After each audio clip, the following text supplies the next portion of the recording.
Good afternoon, viewers at home. Welcome again this week to another interesting episode of Insights from Eximeters Legal. My name is Esther, and it's nice to be with you again today. So today we want to discuss an aspect of IT law, which is in terms of commercial transactions, which we call the e-commerce law. These are new innovations now in the legal world, considering the globalization of electronic commerce. And so we want to discuss the challenges and prospects of e-commerce law. Using Nigeria as a case study, we're going to discuss what e-commerce is generally, and definitely now narrow down to Nigeria, what obtains here, and what are the challenges and what are the advantages, the prospects that e-commerce law could give. So when we say e-commerce, what do you mean? This is a global term, and we hear e-commerce, but we want to delve into what e-commerce really is. E-commerce basically, based on definition of different authors, refers to the use of communications, technology, particularly the internet, to buy and sell, market goods and services to customers, target market online. So these days we see a lot of e-commerce platform.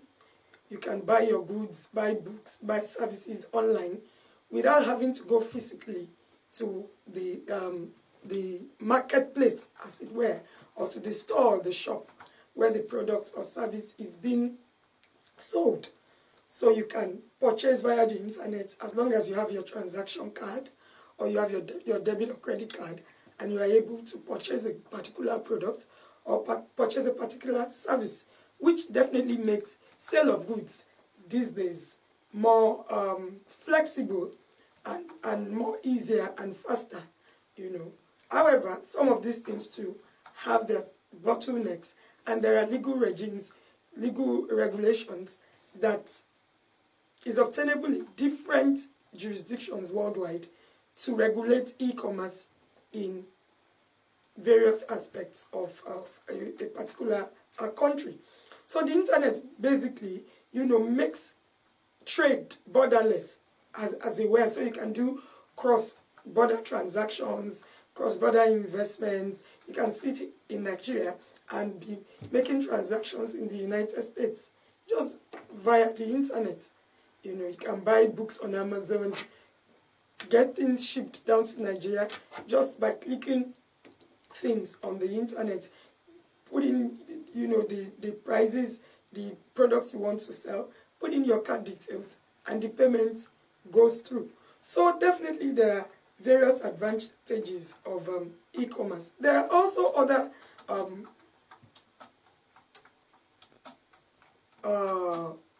there's also other definitions, of e-commerce being a form of electronic commerce. Some have defined this as a form of electronic commerce by way of online or internet-based business or trade of buying and selling of goods and products through electronic means by way of technology, electronic funds transfer. So even your internet banking is a form of e-commerce as well. You're able to pay, transfer funds, from one account to the other through your card. So you can do mobile trade. There are things called escrowing services also that can be done electronically. Electronic data relating to exchange, foreign exchange, supply, internet methods, e-commerce transactions majorly with different modern technology.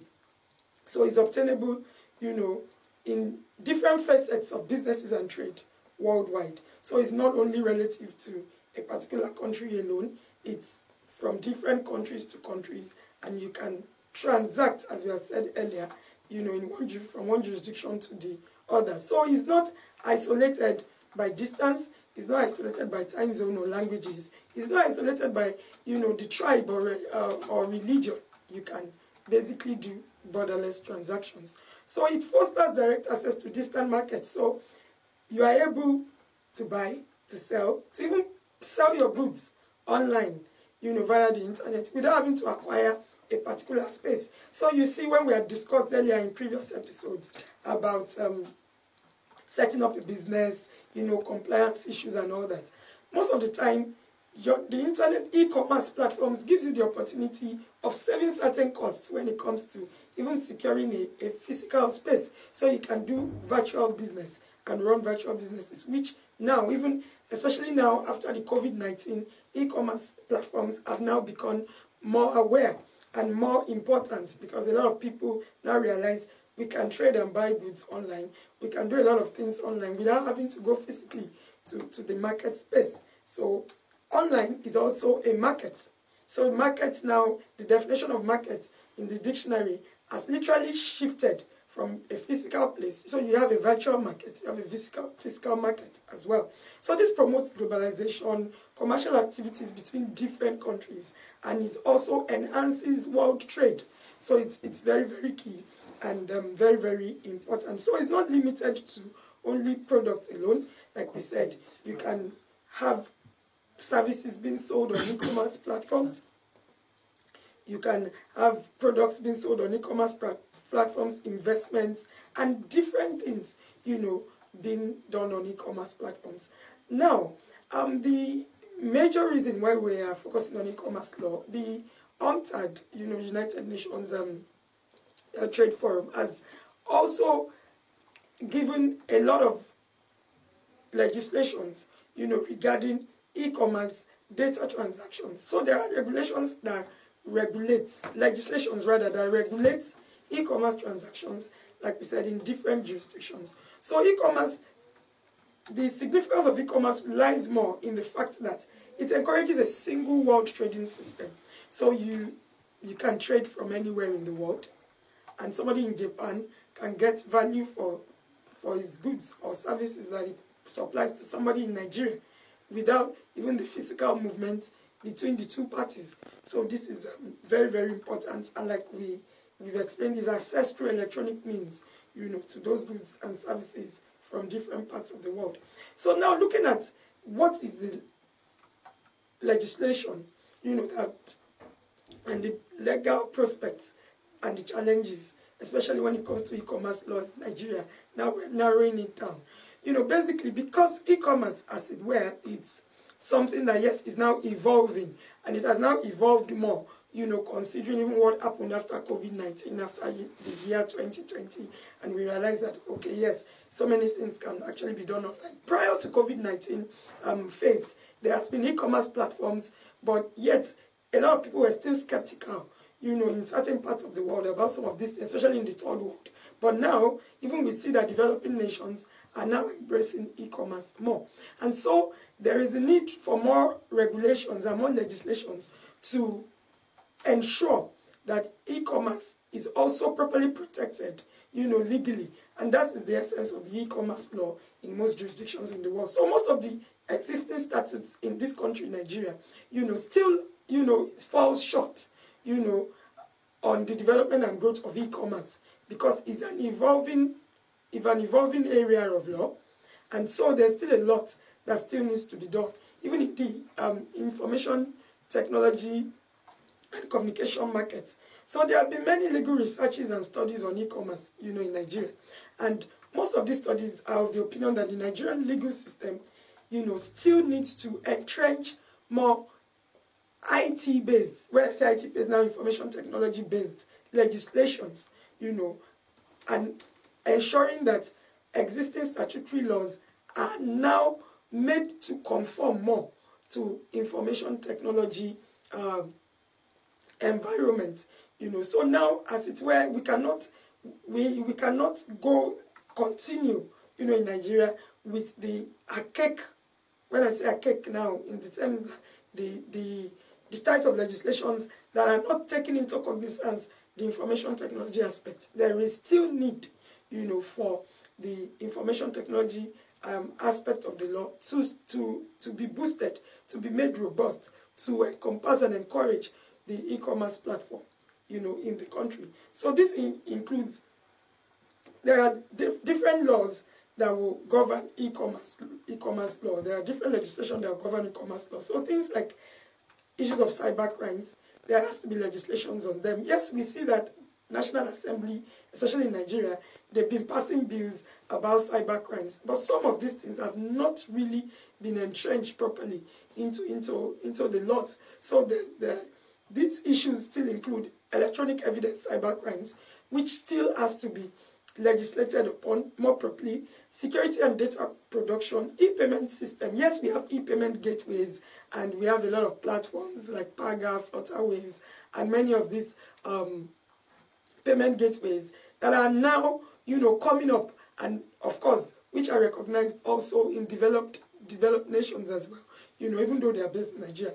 But we still need those the legislations to ensure that these e-payment gateways are properly protected. Even the trans-border payment systems still need to be properly protected by the e-commerce law. So there's a need to map out, appropriate legal and regulatory measures in Nigeria to govern this emerging e-commerce system. And that is very, very important. Like we have mentioned earlier, the National Assembly in Nigeria have drafted bills. Senators, House of Representative members have been discussing these bills back and forth, to regulate e-commerce related activities in the country. However, many of these still stays at the stage of bills.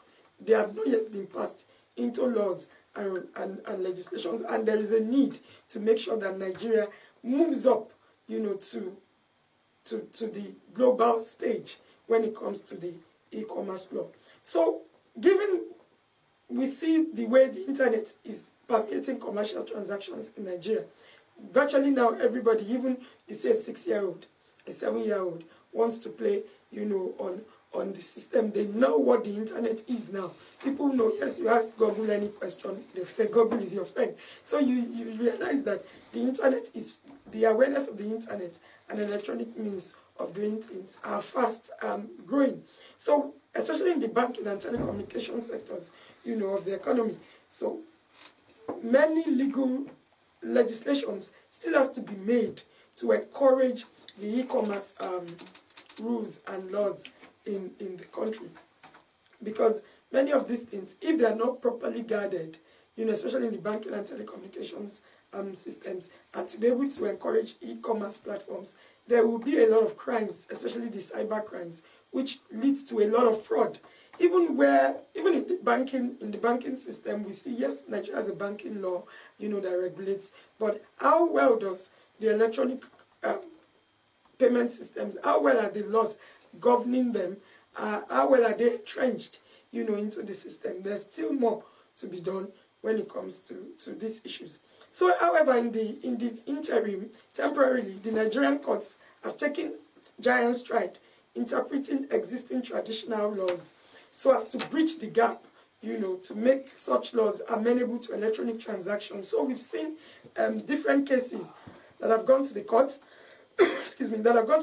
and maybe due to, especially when it comes to issue of payment systems with the bank electronically, and maybe there was an issue of the cybercrime issue or delayed in payments, and because of that, maybe somebody lost certain profits in transactions, due to electronic payments. Some of these cases that have gone to the court system, the judiciary in Nigeria have tried to see how the existing laws can be made amenable, to bridge the gaps, when it comes to electronic transactions, to be able to conform to the emerging trends now in the global world. So basically, legislation, it's been argued, by some scholars and articles, that it's not the only means by which electronic transaction and the documentations can be done legally. However, the courts have adapted and recognized electronic transactions, in the absence of a legislation or a private contract. So you see, in a case, in certain cases under the common law, the justices, the House of Lords in England, have actually said that the common law has in the hands of judges the same facility as the law merchant for adapting itself to the changing needs of the general public. So you see that the common law realizes that, yes, the world will evolve. So what's obtainable in 1930 this is 2022. Definitely there's massive difference. There's been a lot of developments. Things have changed from the way it was in the first century. Now we're like in the 21st century. So you see that the world keep evolving. As the world keep evolving, the laws keep evolving. And that is why new rules have to spring up, to adapt to the different changes, in the world system. So definitely the e-commerce documentation and the rules and regulations that are regulate e-commerce law in Nigeria, still needs, like we have said, more to be attended to. However, we see that some parts of the country, when it comes to Lagos State, for instance, there's a statute of fraud of 1677 or the Lagos State Law Reform Contract Law. It says it gives certain measures of the various laws that can require certain contracts to be written and be duly executed electronically. So even Lagos State Law Reform, in the contract law, now encompasses some of these electronic commerce systems in terms of issue of documentation, electronic signatures, how do you even sign a documentation, a contract online? Parties that are in two different countries, do we just sign and scan, or can you just and see also that, of course, in developed nations, more laws are now created, to encompass and regulate the electronic commerce platforms. So e-commerce transactions, as is obvious, being on the internet, being done via the internet, they are majorly paperless transactions. And so you use things like the discs and tapes, electronic devices, to make sure that it captures such transactions, because they are actually done online via the internet, via information technology. We see the provision of the Article 7 of the United Nations Commission on International Trade Law, which, the acronym we call the UNCITRAL, under the World Trade Law Systems. And it talks about a particular law that it gave a model law on e-commerce in the year 1996.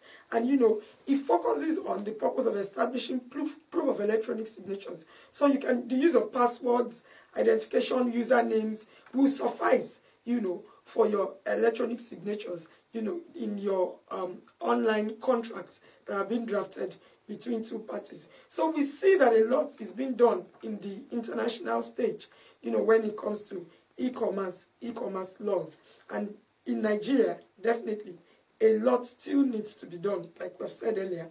And the laws have to be made amenable to the current e-transactions, going on worldwide. So there are other legal challenges affecting e-commerce in Nigeria, which include the formation of the contracts. So definitely we know under the contract law, we have certain 4 elements of a valid contract, which call the offer, acceptance, intention to enter into legal relations, and consideration.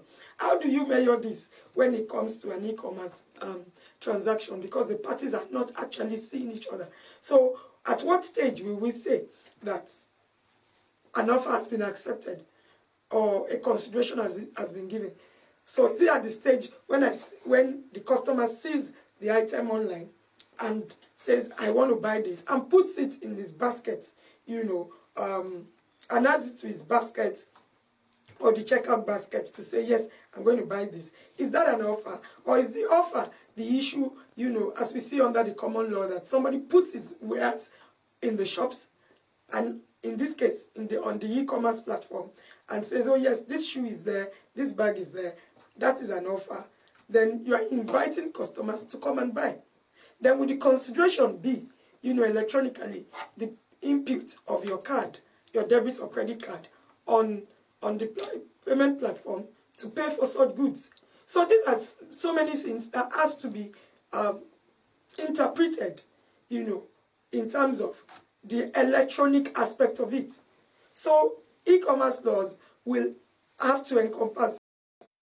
It is easy when it's a physical transaction to say, okay, I'm just seeing the bag on the stand. It's just an invitation, that some people people don't even go to the market at all. They don't even have to, they just go online, okay, check, is there a plumber? Look at this thing, call the plumber comes, or send someone, things like that. You don't have to physically go into all these places. And you see more and more of these things happening. So it requires more confidence and trust that both parties will be satisfied that their orders are not being altered, their invoices or the payments are not being tampered with in a fraudulent way. So electronic commerce, like we have explained, is no doubt an aspect of commercial transaction in any part of the world, and Nigeria is also not left out in it. However, there's a need, for the high level of literacy, in these e-commerce transactions, because some people are still weary of doing businesses online because of the low level of trust and confidence that they have in it. So we see the need that the government needs to create more laws and legislations to govern and protect e-commerce, as a business, which will also ensure that more people have more confidence and more trust in these transactions. And so all the electronic delivery platforms that renders commercial transactions for products and services should definitely have legislations that will capture, and protect the commercial transactions between parties, as it were, in different parts of the world, and also in developing nations, for instance, like Nigeria. And like we said, this is very, very key. So we have explained what e-commerce is. We have also explained the fact that, yes, in Nigeria, there is still a lot that needs to be done, when it comes to creating legislations, to protect e-commerce. We have a lot of prospects in terms of electronic commercial transactions, but are the laws really adequate? At the moment, the laws are not really adequate. Yes, the legislatures, the lawmakers are trying to, see what they can do. They are preferring bills, putting bills out there at the National Assembly. However, some of these bills are still at the bill stage. They've not really been passed into laws. So in the global world, we see the unaltered global cyber trade law tracker. I've actually said that 81% of countries have e-transactions laws. So we see that a lot of countries worldwide now are enacting laws on e-commerce. So if 81% of countries worldwide in the whole world have e-transaction laws, then the onus behoves on Nigeria, even as a country, to make sure that they rise up, to the challenge, and also play, at the world stage with other countries, because people involved in e-commerce transactions, many of them are big ticket businessmen, and they definitely want to be able to have the confidence that, yes, if they're able to even do business with somebody in Japan, there are laws that govern their e-commerce transactions in their own countries. So that's very, very important. And we also have 80% of countries now worldwide that have cybercrime laws. So this e-commerce legislation is being adopted worldwide, and it has actually come to stay. So we have the Sale of Goods Act, that regulates sale of goods and services under the common law. However, the e-commerce law is an improvement on the Sale of Goods on the Sale of Goods Act, and this is what Nigeria as a country also has to realize and make sure that they play also at the world stage to encourage more businesses, in Nigeria to, for e-commerce transactions to blossom more. So today we've discussed what e-commerce law is all about in a nutshell, and we've spoken about the legal challenges and the prospects using Nigeria as a case study, and we've also compared with what is currently happening, globally. So we believe today you've been able to learn one or two things about what e-commerce is, what are the laws, what are the questions. Most of the discourse today, when it comes to the e-commerce law in Nigeria, actually has to do with the fact that there are certain questions that still needs to be raised, to make sure that the legislation governing e-commerce transactions in Nigeria and e-commerce platforms in Nigeria are more adequate, to make sure that the proper data is captured, to make sure that the confidence is built and the laws, and legislations regulate properly the e-commerce system in Nigeria as a country, vis-a-vis what is obtainable in the global stage. So thank you very much for joining us today. We hope you've been able to learn one or two things, and until we come your way again in another episode dealing with other aspects of commercial law, have a lovely weekend and God bless you.